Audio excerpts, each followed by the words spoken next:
പ്രിയമുള്ളവരെ, ഇത്തിരി വട്ടത്തിലേക്ക് വീണ്ടും സ്വാഗതം. ഞാൻ എല്ലാ ശനിയും ഞായറുമാണ് എൻ്റെ വീഡിയോ ചെയ്യുന്നത്. ഇന്നലെ എനിക്ക് ചെയ്യാൻ പറ്റിയില്ല. കാരണം അതിന് ഞാൻ നിങ്ങളോട് ഖേദം പറയുകയാണ്, സോറി പറയുന്നു. കാരണം എനിക്ക് ഒരാഴ്ചയായിട്ട് നല്ല പനിയും തൊണ്ടവേദനയൊക്കെ ആയിരുന്നു. ഇച്ചിരി മാറി വരുകയാണ്. തൊണ്ടയുടെ ഇപ്പോഴും ഉണ്ട്. എന്നാലും ഇന്ന് എനിക്കിതിനോടുള്ള താല്പര്യം കൊണ്ട് ഇന്ന് വീണ്ടും ഞാൻ അതിലേക്ക് വരുന്നു. ഇന്ന് ഞാൻ ചെയ്യുന്നത് നമ്മുടെ ടെറസിൻ്റെ മേളിലെ ചീര കൃഷിയാണ്. ആ ചീര എങ്ങനെയാണ് നടുന്നത്, എങ്ങനെയാണ് അതിൻ്റെ തുടക്കം മുതലുള്ള ഒരു വീഡിയോ ആണെന്ന് ഞാൻ ചെയ്യുന്നത്. ഞാനിത് മുറത്തിലെ ഒരു കൊച്ചു മുറത്തിൽ ഞാൻ ചീരകൾ പാവിയിട്ടുണ്ട്. ചീരയുടെ നല്ല അരിയാണ്, നല്ല ചുമന്ന ചീരയാണ്. അതുപോലെ തന്നെ ഇത് ഷമാമിൻ്റെ വിത്തുകളും നട്ടിട്ടുണ്ട്. ഷമാം ഇനി പിരിച്ചു നടണം, അത് വളർന്നു കഴിഞ്ഞു. അപ്പോൾ പിരിച്ചു നടാൻ സമയമായി. ചീര നല്ല ചുമന്ന ചീരയാണ്. അത് ഇന്ന് ഞാൻ എങ്ങനെ പ്ലാന്റ് ചെയ്യുന്നു എന്നുള്ളതാണ് ഞാൻ ഇന്ന് കാണിക്കുന്ന വീഡിയോ. നിങ്ങൾക്കിത് പ്രയോജനകരമായി തീരുമെന്ന് ഞാൻ വിശ്വസിക്കുകയാണ്. ഇത് ഞാൻ ഗ്രോ ബാഗിൽ നിറയ്ക്കുന്ന കാര്യമാണ് കാണിക്കുന്നത്. കുറച്ച് കരിയിലകൾ, നല്ല ഉണങ്ങിയ കരിയിലയുടെ പൊടി ആദ്യം നമ്മൾ ഇതിലിടുക.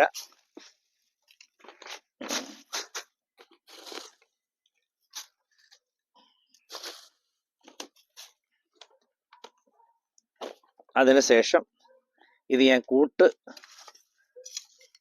വളം എല്ലാം കൂടെ ചേർത്ത് എല്ലുപൊടി, വേപ്പിൻ പിണ്ണാക്ക്, ചാണകപ്പൊടി, അതുപോലെ തന്നെ ചെറിയ കുമ്മായപ്പൊടി എല്ലാം കൂടി ഇട്ട് മിക്സ് ചെയ്തിരിക്കുന്ന ഒരു മിശ്രിതമാണ്. അതിൽ നീതി കോരി നിറയ്ക്കുകയാണ്.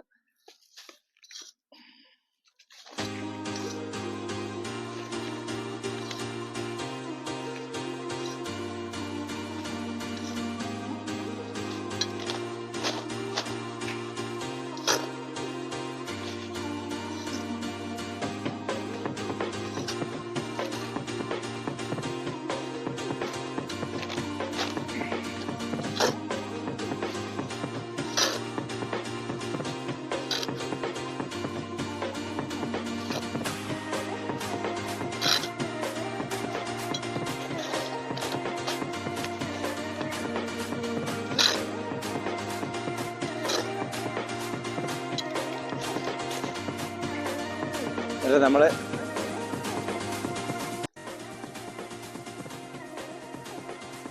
ഈ പൂവാലി വെച്ച് നമ്മൾ കുറച്ച് വെള്ളം അതിനകത്ത് നനച്ചു കൊടുക്കുക.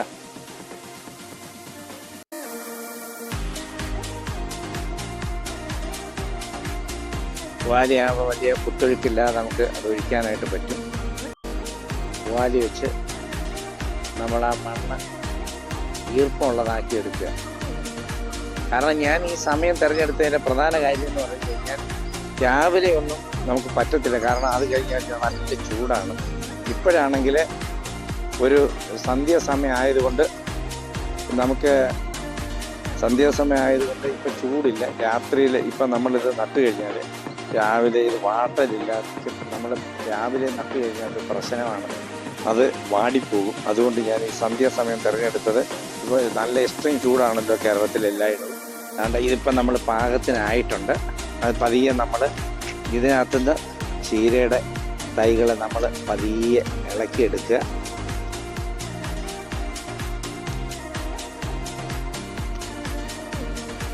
വേര് പോകാതെ ഇളക്കിയെടുക്കുക. നല്ല ചീരത്തൈയാണ് നമ്മൾ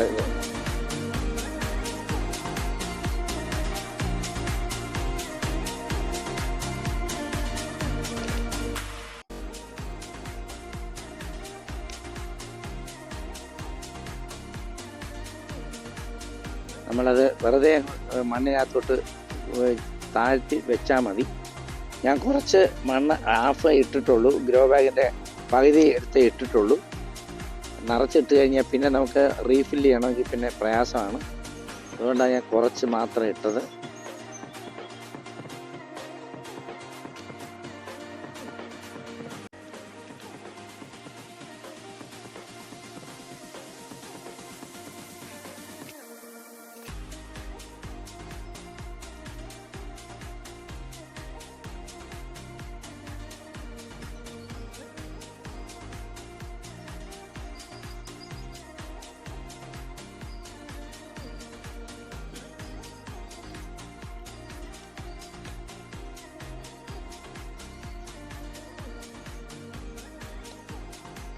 വെറുതെ നമ്മളതങ്ങ് വെച്ച് കൊടുത്താൽ മതി.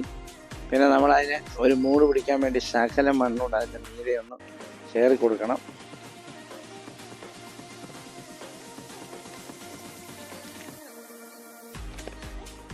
അതുപോലെ തന്നെ അടുത്ത ഗ്രോ ബാഗിലും അതുപോലെ നമ്മൾ നിറയ്ക്കുകയാണ്.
പൂവാലി വെച്ച് നമുക്ക് വീണ്ടും നനച്ചു കൊടുക്കാം.